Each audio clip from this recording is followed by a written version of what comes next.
Click করুন অ্যাপের bell আইকনে আর সাবস্ক্রাইব করুন এবিপি আনন্দ। সব সময় থাকুন খবরে। সুপ্রভাত, দেখছেন এবিপি আনন্দ। আপনাদের সঙ্গে আমি সুপর্ণা। আপনাদের জানাই মহাসপ্তমীর শুভেচ্ছা। আজ মহাসপ্তমী। শাস্ত্র মতে ষোড়শ উপাচারে দুর্গাপুজো শুরু, যাবতীয় আচার অনুষ্ঠান শুরু সকাল থেকেই। আজ সকালে কলাবউ স্নান, ঘট স্থাপন করে দুর্গার প্রাণ প্রতিষ্ঠা। লক্ষ্মী, সরস্বতী, গণেশ, কার্তিককে নিয়ে সপরিবারে দুর্গার বাপের বাড়িতে আসার দিন আজ। এই মুহূর্তে আপনারা দেখছেন একডালিয়া এভারগ্রিনের ছবি, অন্যদিকে জাজেস ঘাটের ছবি। আমরা জানি যে সপ্তমী পুজোর সূচনাই হয় নবপত্রিকা স্নানের বিধি মেনে এবং কলাবউ স্থাপন করার মধ্য দিয়ে। গঙ্গার ঘাটে যে ছবি আপনারা দেখতে পাচ্ছেন, জাজেস ঘাটের ছবি, সেখানে সকাল থেকে দেখা যাচ্ছে ভিড়। নবপত্রিকা স্নান করা হচ্ছে, কলাবউকে তারপর লাল পেড়ে শাড়ি পরিয়ে স্থাপন করতে নিয়ে যাওয়া হবে মণ্ডপে মণ্ডপে। একডালিয়া এভারগ্রিনে মায়ের মুখ দেখছেন আপনারা। মহাসপ্তমীর পুজো শুরু হবে আর কিছুক্ষণের মধ্যেই। এই মুহূর্তে একডালিয়া এভারগ্রিনে চলছে পুজোর প্রস্তুতি।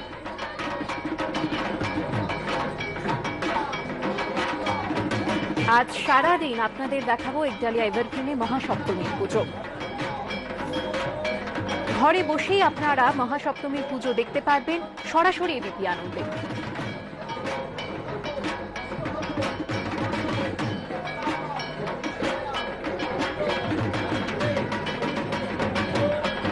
আমরা দু জায়গায় যাব, আমাদের প্রতিনিধিরা দু জায়গা থেকে রয়েছেন। একডালিয়া এভারগ্রিন থেকে রয়েছেন আমাদের প্রতিনিধি সন্দীপ সরকার, অন্যদিকে জাজেস ঘাট থেকে রয়েছেন আমাদের অপর প্রতিনিধি পার্থপ্রতিম ঘোষ।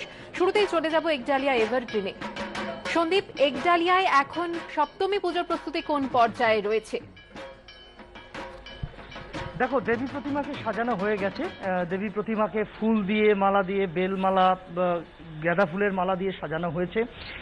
প্রস্তুতি অর্থাৎ প্রায় শেষ পর্যায়ে বলাই যায়। নবপত্রিকা স্নানের পর্ব একদম সকাল সকাল হয়ে গিয়েছে।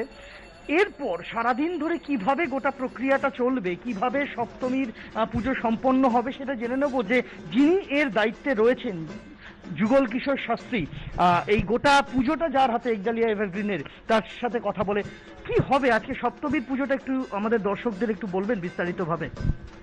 নমস্কার।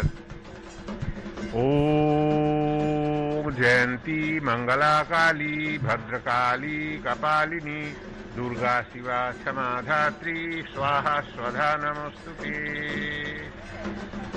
আজকে সপ্তমী পূজা, তো প্রাতঃকালে নবপত্রিকা স্নানাদি করে স্থাপন করা হয়ে যায়।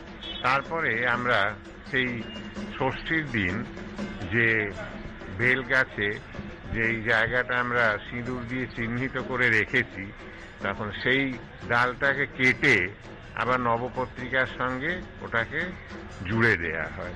জুড়ে দিয়ে তারপরে তার সংকল্পাদি করে বিল্লবৃক্ষের পূজাদি হয়ে গেল, করে তারপর মহাস্নান হবে। হ্যাঁ, নবপত্রিকা স্নান তো হয়েই গেছে, তারপর দর্পণ প্রতিবিম্বে মহাস্নান সুসম্পন্ন হবে। মহাস্নান সুসম্পন্ন হয়ে যাবার পর তখন আমাদের এইখানে প্রথা আছে বাল্যভোগ দেওয়ার একটা, সেইটা দেয়া হবে। তারপর সেই প্রতিমার চক্ষুদান, প্রাণ প্রতিষ্ঠা ইত্যাদি সুসম্পন্ন হয়ে যাবে।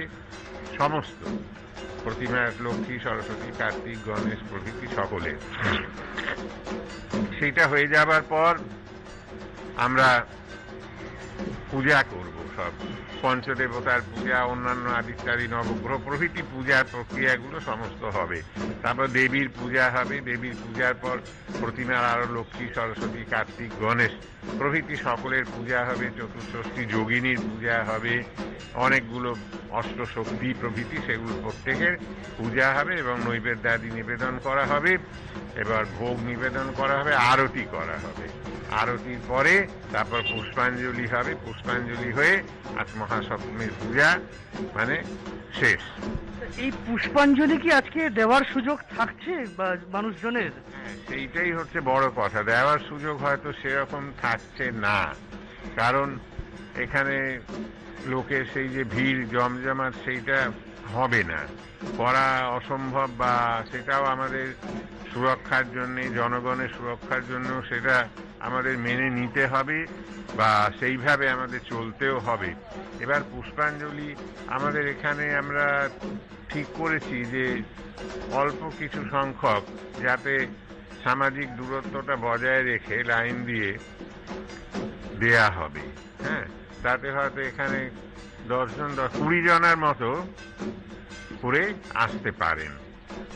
অর্থাৎ অনেকেই পুষ্পাঞ্জলি দিতে পারবেন না, আর যারা পুষ্পাঞ্জলি দিতে পারবেন না তারা এবিপি আনন্দের পর্দায় চোখ রাখতে পারেন এবং সেখানে গোটা প্রক্রিয়া, গোটা পুজোর প্রক্রিয়া, পুষ্পাঞ্জলির প্রক্রিয়া সবটা এখানেই আমরা দেখাবো এবং যেমন যেমন ভাবে গোটা প্রক্রিয়াটা এগোবে সেটা অবশ্যই আপনাদের কাছে আমরা পৌঁছে দেবো। একেবারে সন্দীপ, তুমি আমাদের সঙ্গে থাকো। প্রত্যেক মুহূর্তে একডালিয়া এভারগ্রিনের পুজোর ছবি আমরা তুলে ধরবো। এই মুহূর্তে চলে যাব জাজেস ঘাটে পার্থপ্রতিমের কাছে। পার্থপ্রতিম, সকালবেলা থেকে যে ছবি দেখা যাচ্ছে, নবপত্রিকা স্নানের মধ্যে দিয়েই সপ্তমী পুজোর সূচনা হয়ে যায়। শাস্ত্র মেনে তো নবপত্রিকা স্নান হচ্ছে, স্বাস্থ্যবিধি কতটা মানা হচ্ছে, কি ছবি দেখছো?